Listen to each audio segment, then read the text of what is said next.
ሰላም ውድ አድማጮቻችን፣ የውድድር ዓመቱ የመድፈኞቹ ተጠባቂው ጨዋታ ከ20 ዓመት በኋላ አርሰናልና ሪያል ማድሪድ በድጋሚ በቻምፒዮንስ ሊግ የሚገናኙ ይሆናል። ኦፕታ ሱፐር ኮምፒውተር የጨዋታ ግምቱን አስቀምጧል። ለአርሰናል 41.7% የማሸነፍ እድልን ሰጥቶታል። መድፈኞቹ ሪያል ማድሪድን ከ2006 በኋላ ነው የሚያገኙት። ይህ ማለት ከ19 ዓመታት በኋላ ነው።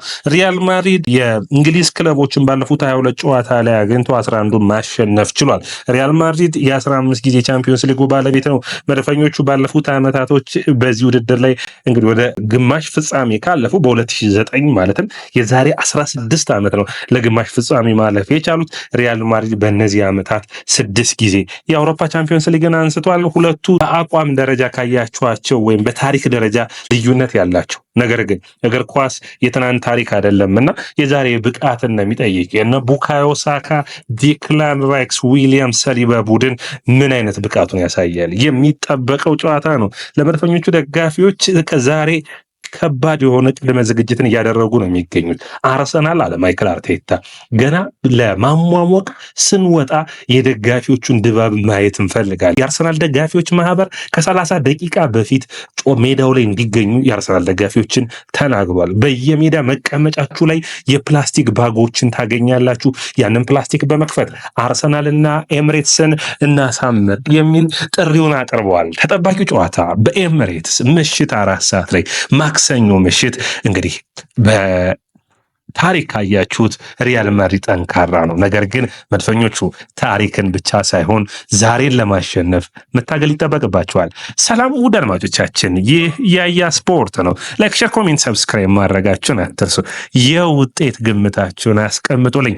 አርሰናል ከሪያል ማድሪድ የሚጠበቀው ጨዋታ ደርሷል። እንግዲህ ደልማቻችን በሳምንት ውስጥ እንግዲህ አንዴ በኤምሬትስ ሌላን ጊዜ ደግሞ በበርናቦ የሚያደርጉት ጨዋታ ይጠበቃል። የበርናቦ በሮች በሚገባ የአርሰናልን ቡድንን የሚጠብቁ ይሆናል። የውድድር ዓመቱ በርናቦ አይቶ በማይታወቅ መልኩ ውድ የሆኑ ትኬቶች ተዘጋጅተዋል። በኤምሬትስ ግን የመጀመሪያው ስራ የመጀመሪያው አጋማሽ ጨዋታ የሚደረግ ይሆናል። ማን ያሸንፋል? የእናንተን ግምት አስቀምጡልኝ ደልማቻችን። ለጨዋታው አንዳንድ ነገሮችን ልንነግራችሁ የማይክል አርቴታ የቡካዮ ሳካን አስተያየት ይዘንላችሁ ተመልሰን መጥተናል። በተለይ የቡካዮ ሳካ አስተያየት ውድ አድማጮቻችን የምትወዱት ነው የሚሆነው። እኔ ለዚህ ባጅ ነው የምጫወተው፣ የዚህ ቡድን ደጋፊም ነበርኩ። ዋንጫዎች ደግሞ ቡድኑን እንዲያሸንፍ ዋንጫዎችን ከዚህ ቡድን ጋር ማምጣት እፈልጋለሁ በማለት አስተያየት ሰጥቷል። ምን ትላላችሁ? ኮሜንት መስጫ ቦክስ ላይ አስቀምጡልኝ። የመጀመሪያው የሚሆነው እንግዲህ በሁለቱም በኩል የቡድን ዜናዎችን እናቀርብላችሁ። እንግዲህ አርሰናልን በሚመለከት ካይ ሃቨርትዝ፣ ገብርኤል ማጋሌሽ፣ ካላፊዮሪ፣ ገብርኤል ሄሱስ እና ቶሚያሱ አይኖሩም። ከዛ ውጭ ከጉዳት የተመለሱት ቤን ዋይት እና ቲምበር የሚጠበቁ ይሆናል። ቡካዮ ሳካም ለዚህ ጨዋታ ዝግጁ ነኝ ብሏል። በሪያል ማድሪድ በኩል በጉዳት ዳኒ ካርቫሃል፣ ሚሊታኦ፣ ቹዋሚኒ በተለይ በቅጣት አይኖርም። ይህ ለመድፈኞቹ አስፈላጊ ነው የሚሆነው። በተለይ በመሃል አማካይ ክፍሉ ላይ ያለውን ጫና አርሰናል በጥንቃቄ ኳሱን እንዲጫወት የሚያግዘው ነው የሚሆነው። ስለዚህ ቹዋሚኒ ያለመኖር በዚህ ጨዋታም ጥንቃቄ መድፈኞቹን መውሰድ ይጠበቅባቸዋል። ከዛ ውጭ በሴባዮስም አይኖርም።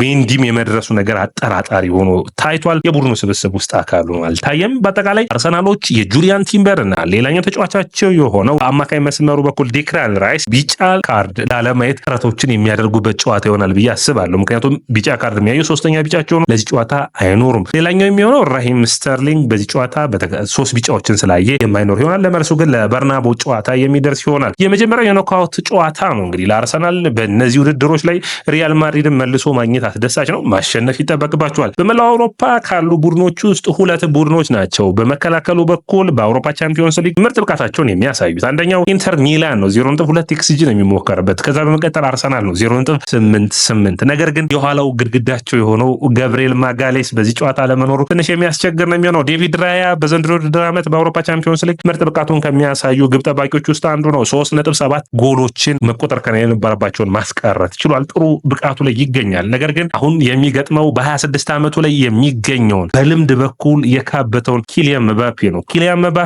ባለፉት 16 ጨዋታዎች 10 ጎሎችን የእንግሊዝ ቡድኖች ላይ ማስቆጠር ችሏል። የሊዊስ ስካሊና እና የኢተን ኖዋሪ ታዳጊ እድሜያቸው በአውሮፓ ቻምፒዮንስ ሊግ ሩብ ፍጻሜ ላይ የተጫወቱ ለመሆን የሚጠብቁ ነው የሚሆኑት። ሁለቱን ተጫዋቾች እንግዲህ ከጁድ ቤሊንጋም በመቀጠል ጁድ ቤሊንጋም ማንቸስተር ሲቲ ዶርትመንድ ላይ ያለ በገጠመበት ጨዋታ በ17 ዓመቱ እንደነበር የምታስታውሱት ነው። ውድ አድማጮቻችን ሉካ ሞድሪች እንግዲህ በሁለቱ ጨዋታዎች መካከል እንግዲህ ያ የ2006 ዓመተ ምህረቱ የምታስታውሱት የአርሰናል በቻምፒዮንስ ሊግ ፍጻሜ በባርሴሎና ተሸንፎ የ2-1 ሽንፈት የሚረሳ አይደለም። ብዙ የአርሰናል ደጋፊዎችን የቻምፒዮንስ ሊግ ህልም የቋጨ ነበር። ያ ጨዋታ ስታስታውሱ ግን በሩብ ፍጻሜው አርሰናል ሪያል ማድሪድን አሸንፎ ነበር ያለፈው። የነ ቴሪ ዳንኤል ሆንሪ ቡድን ነበር። ስለዛ ቡድን አንዳንድ ነገሮችን ልንገራችሁ። እኔ ራሱ በጣም የማስታውሰው ጨዋታ ነበር። በጣም የሚጠበቀው ጨዋታ ነበር። አርሰናል በቢጫው ማሊያ የጋላክቲኮን ሪያል ማድሪድ የገጠመበት ነበር። አርሰናል ግራ መስመር ተከላካዩ የነበሩትን በጨዋታው ላይ ተጎድተው ስለነበሩ በጊዜው የጀመረው ሙሉ የሲዝኑ ማለት በሚቻል ሁኔታ ማቴዎ ፊላሚኒ ነበር። ማቴዎ ፊላሚኒ አማካይ በኩል የሴንድሮስ እና የካምቤል የቱሬ ጥምረት የታየበት የኤቡዬ የቀይ መስመር ተመላላሽነት የጂልቤርቶ ሲልቫ የአማካይ መስመር ላይ የነበረበት ጨዋታ የሚታወስ ነበር። ሴስክ ፋብሪጋስ፣ ቴሪ ዳንኤል ሄንሪ፣ ፍሬድሪክ ሉምበርግ ከዛ ውጭ ደግሞ በመካከሎች ደግሞ ጥሩ ብቃቱን እያሳየ የነበረው ሆዜ አንቶኒዮ ሪየስ ነበር። አርሰናል እንግዲህ በኤሚሬትስ 0-0 አጠናቀቀ ያንን ጨዋታ። በመልሱ ጨዋታ 1-0 ማሸነፍ ቻለ። በሳንቲያጎ በርናባው አስደናቂ ምሽትን ማሳለፍ ቻለ። የነ ሰርጂዮ ራሞስ፣ ትልቁ ሮናልዶ ማን ያልነበራለ ጋላክቲኮ የምንላቸው በሙሉ እዛ ስብስብ ውስጥ ነበሩ። ነገር ግን መድፈኞቹ የማይቀመሱ ነው። ያንን ጨዋታ በማሸነፍ ጥለው ሂደዋል። ያኔ ግን ተጫዋች የነበረ 19 ዓመት ልዩነት አለው። አሁንም እየተጫወተ ያለው ተጫዋች አንድ ብቻ ነው። እሱም ሉካ ሞድሪች ነው። ሉካ ሞድሪች የዛሬ 19 ዓመት የክሮኤሺያ ብሔራዊ ቡድን አባል ነበር። አሁንም በ40 ዓመቱ ኳስን እየተጫወተ ይገኛል። ለሪያል ማድሪድ አስፈሪ ከሆኑ ተጫዋቾች ውስጥ አንዱ እሱ እንደሚሆን ምንም አከራካሪ አይደለም። ምክንያቱም በጨዋታዎች 17.5 ኳሶችን ላይም ብሬኪንግ ፓሶችን ማቃበል የሚችል ነው። በጣም የሚገርም ተጫዋች እንደሆነ ማንም የሚመሰክርለት ነው። እንግዲህ ሌላኛው የሚሆነው ስለ ጨዋታው ማውራት ሲጠበቅብን የኦፕታ ሱፐር ኮምፒውተር ግምቱን አስቀምጧል። አርሰናል 41.7% የማሸነፍ እድል ተሰጥቶታል። ሪያል ማድሪድ 31.1%፣ 27.2% አቻ የመውጣት እድሉን ሰጥቶታል። ኦልሞስት በጣም የተጠጋጋ ነውና ወደ አቻ ውጤቱ የሚሄድ ይመስላል። እንግዲህ መድፈኞቹ ማሸነፍ ግድ ይላቸዋል። ምክንያቱም ከሜዳቸው ውጭ ወደ ሳንቲያጎ በርናባው አቅንተው የማሸነፍ እድላቸው ጠባብ ሊሆን ስለሚችል ግምታ ያስተላለፉ ዴቪድ ራያ ግብ ጠባቂ ሆኖ ይጀምራል። ሊዩስ ስካሊ፣ ዊሊያም ሰሊባ፣ ቤን ዋይት እና ቲምበር፣ ፓርቴ፣ ራይስ እና ኦዴጋርድ የአማካይ መስመሩ፣ ማርቲኔሊ፣ ትሮሳርድ እና ሳካ የማጥቃት መስመሩን የሚመሩት ይሆናል። በሪያል ማድሪድ በኩል ቲቦ ኮርቷ ከጉዳት ይመለሳል። አላባ የግራ መስመሩን ይሸፍናል ተብሎ ይጠበቃል። ሩዲገር እና ሴንሲዮ፣ ቫልቬርዴ ደግሞ የቀይ መስመሩን ይይዛሉ። ቤሊንግሃም፣ ካሚቪንጋ እና እንዲሁም ደግሞ ሉካ ሞድሪች የአማካይ መስመሩን፣ ቪኒሺየስ ጁኒየር፣ ኪሊያን ምባፔ፣ ሮድሪጎ የማጥቃት መስመሩን ይመራሉ። ይህ ጠንካራ ፉክክር ይጠበቅበት ጨዋታ ነው። ማይክል አርቴታና ቡካዮ ሳካ ስለ ጨዋታው ምን ተናገሩ? በቀጥታ ወደሱ የምናልፍ ይሆናል። አድማጮቻችን ማይክል አርቴታ እንግዲህ ቀደም ብሎ ለጋዜጠኞች የቀረበለትን ጥያቄ የመለሰው ማይክል አርቴታ ነበር። ምን ሀሳቦች አነሳ የሚለው እንግዲህ ስለ ገብርኤል ጉዳት እንዲሁም ስለ ሌሎች ተጠይቆ ነበር። በሚገባ ዝግጁ ነን፣ ገብርኤልን መተካት አንችልም፣ ነገር ግን ሌሎች ተጫዋቾች በተሻለ ብቃትን የሚያሳዩ ይሆናል በማለት አስተያየቱን ሰጥቷል። በምሽት 4 ሰዓት ለሚደረገው ጨዋታ ጠንካራ ጨዋታን ይታያል፣ ደጋፊዎቻችን በሚገባ ያግዙናል በማለት አስተያየቱን ሰጥቷል። ከዛ ውጭ እንግዲህ ስለ ጨዋታውም ተጠይቆ ነበር። ምን አይነት ሂደቶች ይጠበቃሉ ተብሎ ነበር። እንግዲህ የኛ መስራት የምንችለው ከኛ ያለንን ብቃት ብቻ ነው። በሚገባ ራሳችንን አዘጋጅተን በሚገባ ለመጫወት ተዘጋጅተናል ማለት አስተያየቱን ሰጥቷል። እያንዳንዱን ኳስ መፋለም ይጠበቅብናል፣ ኳሱን ብቻ ሳይሆን ራሳችንም ዝግጁ መሆን ይጠበቅብናል በማለት አስተያየቱን ሰጥቷል።